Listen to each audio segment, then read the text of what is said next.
dengan aku Ranita, selamat datang di Sisi.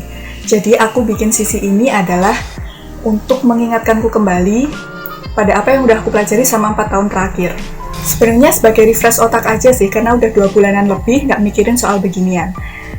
Jadi aku adalah mahasiswa jurusan kimia, yang mana aku bikin Sisi ini untuk menyebarkan sisi lain dari kimia. Karena kebanyakan orang akan berpikir bahwa kimia itu berat, kimia itu nggak kepake di masyarakat. Tapi sebenarnya apapun yang ada di dunia ini ya pasti berkaitan sama kimia. Oke, jadi Sisi episode 1 akan membicarakan tentang hal yang berkaitan dengan keadaan sekarang, yaitu tentang coronavirus. Sebenarnya nggak spesifik di corona sih, tapi tentang hal yang akhirnya menjadi concern kita karena adanya virus ini, yaitu tentang vitamin C yang katanya bisa jadi imun booster dan bisa menangkal virus corona. Bener gitu nggak sih? Kita lihat penjelasannya setelah ini ya. Oh ya, katanya kan sudah mulai new normal nih. Tapi kalau menurut aku, kalau memang nggak punya kepentingan yang sangat mendesak, yang mending tetap di rumah aja. Tetap jaga kesehatan, nggak usah kelayapan karena kalau kata Bintang Emon, meskipun nggak ke gunung sekarang, puncak itu nggak akan jadi pendek juga. Oh ya, ngomong-ngomong tentang Bintang Emon, semoga keadaannya jadi membaik. Kalau yang tahu beritanya ya. Kok jadi ngomong kemana-mana sih? Oke, yang pertama tentang sistem imun.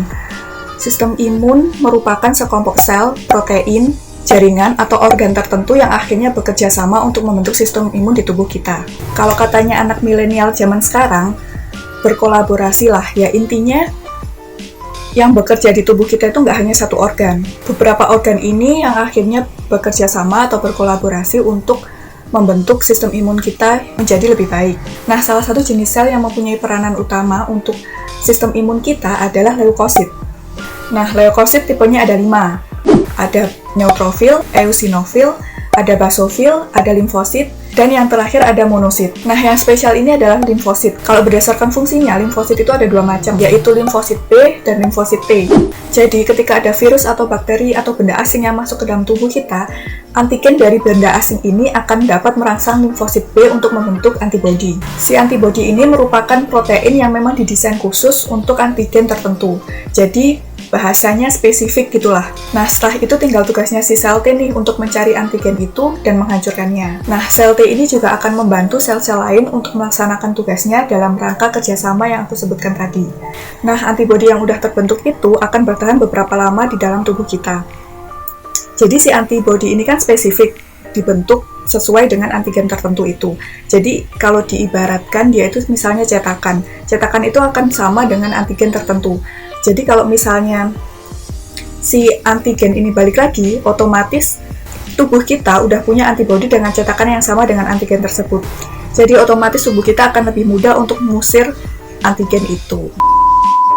Seperti yang udah dijelaskan tadi, kalau ada antigen yang masuk ke dalam tubuh kita, otomatis sel T ini akan aktif untuk menghancurkan si antigen tersebut. Nah, dengan aktifnya sel T, maka akan dihasilkan ROS atau Reactive Oxygen Species. ROS ini diproduksi oleh sel darah putih kita untuk menghancurkan mikroorganisme asing tersebut. Tapi, ROS ini juga memberi efek buruk kepada tubuh kita kalau jumlahnya berlebihan. Kenapa? Karena ROS ini merupakan salah satu dari jenis radikal bebas. Radikal bebas adalah molekul yang kehilangan satu elektronnya sehingga bersifat tidak stabil dan sangat reaktif. Nah, untuk mencapai kestabilannya, otomatis si radikal bebas ini akan mencuri atau menarik elektron dari molekul lain dalam tubuh kita. Nah, ini nih bahayanya. Karena si radikal bebas ini juga bisa turut menyerang sistem imun kita. Nah, disinilah vitamin C itu bekerja. Sejarahnya, vitamin C atau ascorbic acid atau asam ascorbat ini dikenal sebagai imun booster sejak Linus Pauling yang merupakan penerima 2 penghargaan Nobel, yaitu dalam bidang kimia dan perdamaian, mengklaim bahwa vitamin C itu tidak hanya bisa mencegah flu biasa, tapi juga bisa mencegah penyakit yang lebih berat seperti penyakit jantung dan kanker. Vitamin C ini berperan sebagai antioksidan, di mana mampu meminimalisir kerusakan oksidatif yang disebabkan oleh ROS tadi. Gimana tuh caranya? Jadi, vitamin C akan menyumbangkan elektronnya untuk berpasangan dengan radikal bebas tadi. Nah, kan udah berpasangan kan radikal bebasnya, jadi udah nggak jomblo lagi itu. Karena udah nggak jomblo lagi, otomatis radikal bebas ini akan stabil dan nggak akan menarik elektron dari molekul lain dalam tubuh kita, sehingga akan meminimalisir kerusakan sel yang ada di sistem imun kita maupun tubuh kita. Selain itu, studi lain menjelaskan bahwa keberadaan vitamin C ini juga akan menstimulasi produksi maupun fungsi dari leukosit, khususnya neutrofil, limfosit, dan fagosit yang mana sel-sel ini berperan penting untuk sistem imun kita. Tapi sayangnya, vitamin C ini tidak bisa diproduksi sendiri oleh tubuh kita, jadi harus dari asupan luar, bisa dari makanan, bisa dari suplemen.